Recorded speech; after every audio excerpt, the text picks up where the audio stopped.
ஆன்மீக சொந்தங்கள் அனைவருக்கும் வணக்கங்க. இன்றைக்கி நாம் நம்மளுடைய சேனலில் என்ன மாதிரியான விஷயங்கள்லாம் பார்க்க போகிறோன்னு பார்த்தீங்கன்னா, ஆகஸ்ட் மாதத்தில் வரக்கூடிய 8ஆம் தேதி அன்று மிகப்பெரிய ஆடி பௌர்ணமியானது நடக்குது. இந்த பௌர்ணமிக்கு பிறகு இந்த மீன ராசி அன்பு நேயர்களுக்கு சில பல நல்ல விஷயங்கள்லாம் நடக்க போகுது அப்படின்னு சொல்லப்படுது.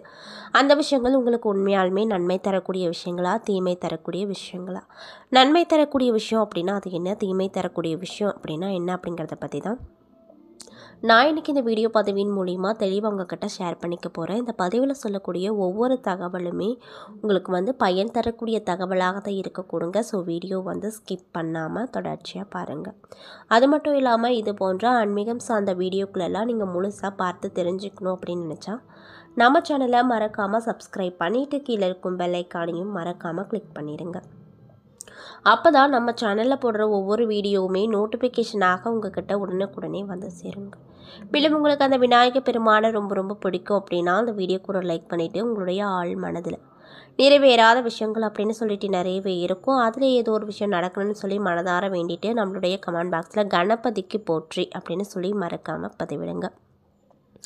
இந்த டைமில் நீங்கள் அவரை நினச்சி இப்படி ஒரு விஷயம் பண்ணும்போது கண்டிப்பாக அவர் உங்களுக்கு நிறைய விதமான மாற்றத்தை கொடுப்பார். நீங்கள் நினச்ச விஷயங்களையும் கூடியவர்கள் நடத்தி காட்டுவார். ஸோ நம்பிக்கையோடு இந்த ஒரு விஷயத்தை பண்ணி பாருங்கள்.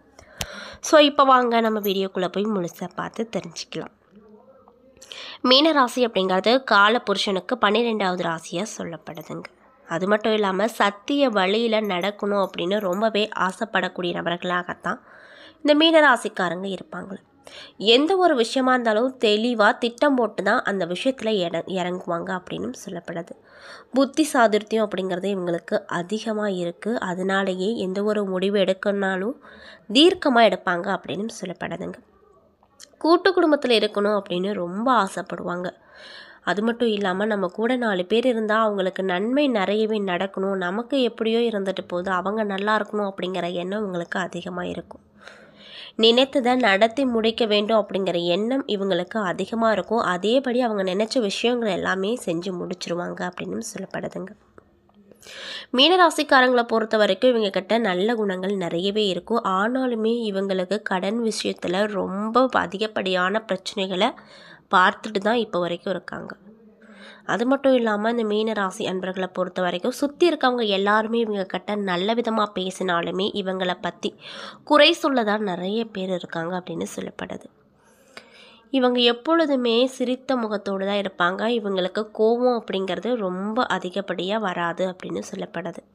எந்த ஒரு விஷயமா இருந்தாலும் சிரிச்சுக்கிட்டே அதை கையாளக்கூடிய தன்மை இந்த மீனராசிக்காரங்களுக்கு இருக்குது. மீனராசிக்காரங்களை பொறுத்த வரைக்கும் அவ்வளவு சீக்கிரம் இவங்களை யாராலையும் ஏமாற்றவே முடியாது. இவங்களாம் ஏமாந்துக்கிட்டால் மட்டும்தான்.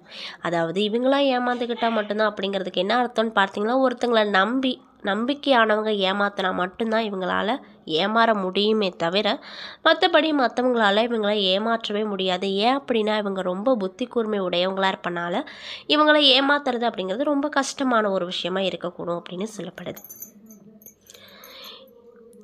என்னதான் மற்றவங்க நம்மளுக்கு தீமை கொடுத்தாலுமே நம்ம அவங்களுக்கு நல்லதே செய்வோம் அப்படிங்கிற எண்ணம் இவங்களுக்கு அதிகமாக இருக்கும். இதனாலேயே இவங்க நிறைய பேருக்கு தானாகவே போய் உதவி செய்யக்கூடிய அன்பர்களாக காணப்படுவாங்க.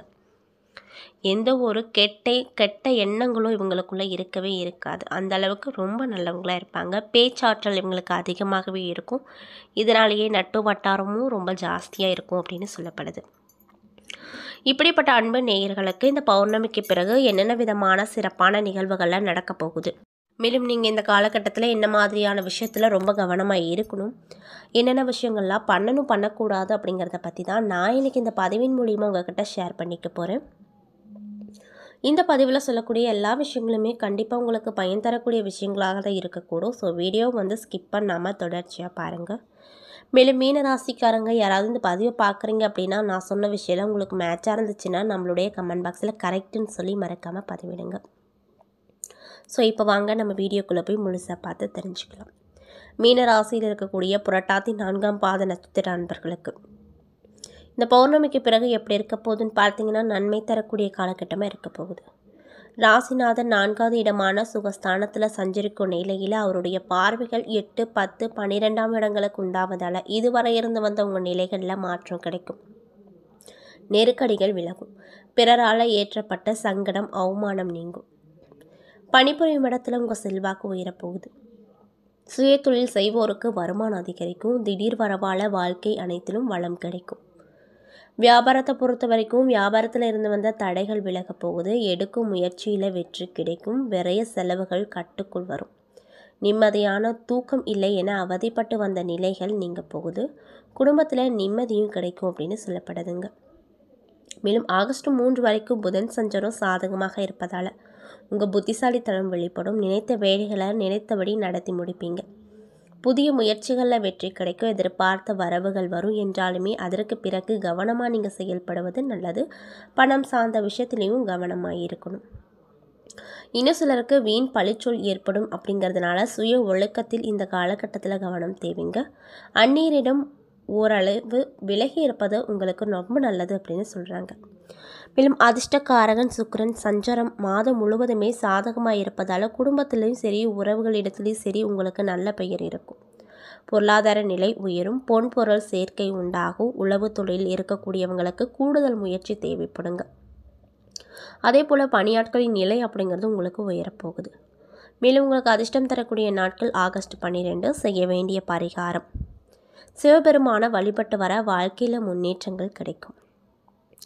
மேலும் உத்திரட்டாதி நட்சத்திர அன்பர்களுக்கு இந்த காலகட்டம் எப்படி அமைஞ்சிருக்குன்னு பார்த்தீங்கன்னா, நினைத்ததை நடத்தி முடிக்க வேண்டும் அப்படிங்கிற எண்ணம் கொண்ட உங்களுக்கு இந்த காலகட்டம் யோகமான காலகட்டமாக இருக்க போகுது.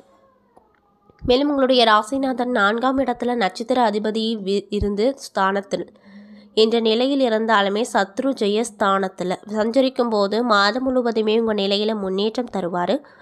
நோய் நொடி எங்கிருந்த நிலைகள் மாறிப்போகும். சுறுசுறுப்பாக செயல்படுவீங்க. பணிபுரியும் இடத்துல ஏற்பட்ட நெருக்கடி, குடும்பத்தில் ஏற்பட்ட குழப்பம் நீங்கும். பிறரால் ஏற்கப்பட்ட சங்கடங்கள் நீங்கும். அது மட்டும் இல்லாமல் செல்வாக்கு உயரும். செய்து வரும் தொழிலில் முன்னேற்றம் கிடைக்கும். இன்னும் சிலருக்கு எதிர்பார்த்த இடமாற்றங்கள், பதவி உயர்வுகள் போன்றவை கிடைக்கப் போகுது. இழுப்பறையாக இருந்த வழக்கு ஒரு நல்ல முடிவுக்கு வரும். மேலும் குடும்பாதிபதி செவ்வாயின் 6ஆவது இடத்துல சஞ்சரிப்பதால் அத்தியாவசியமான துணிச்சலை ஏற்படுத்தும். நீண்ட காலமாக தடைப்பட்ட வேலைகள் ஒவ்வொன்றாக ஒரு நல்ல முடிவுக்கு கொண்டு வந்து கொடுக்கும். குரு பார்வைகள் சாதகமாக இருப்பதால் உங்கள் செல்வாக்கு அதிகரிக்கும். மேலும் அரசியல் துறையில் இருக்கக்கூடியவங்களுக்கு புதிய பொறுப்புகள், பதவிகள் கிடைக்கும். என்னதான் சம்பாதித்தாலுமே கையில் பணம் தங்கவில்லையே என்ற நிலை மாறப்போகுது. விரைய செலவு குறைய போகுது. சேமிப்பு அதிகரிக்க போகுது அப்படின்னு சொல்கிறாங்க. அது மட்டும் இல்லாமல் கணவன் மனைவிக்குள்ளே இணக்கமான நிலை ஏற்படும் என்றாலுமே ஆகஸ்ட் மாதம் 3ஆம் தேதி புதன் சஞ்சாரம் சாதகமாக இருப்பதால் சில சங்கடங்களை ஏற்படுத்துவார். அது மட்டும் இல்லாமல் தனியார் துறையில் பணிபுரிவோருக்கு எதிர்பார்த்த விஷயங்கள் அனைத்துமே பூர்த்தியாகும். அதே போல் உங்களுக்கு அதிர்ஷ்டம் தரக்கூடிய நாட்கள் ஆகஸ்ட் 12. செய்ய வேண்டிய பரிகாரம் குல தெய்வத்தை வழிபட்டு வர நன்மைகள் கிடைக்கும். மேலும் ரேவதி நட்சத்திர அன்பர்களுக்கு இந்த காலகட்டம் எப்படி அமைய போகுது அப்படின்னு பார்த்தீங்கன்னா, நீண்ட நாள் முயற்சி வெற்றியாகும். இடம் வீடு சம்பந்தப்பட்ட விவகாரம் முடிவுக்கு வரும்.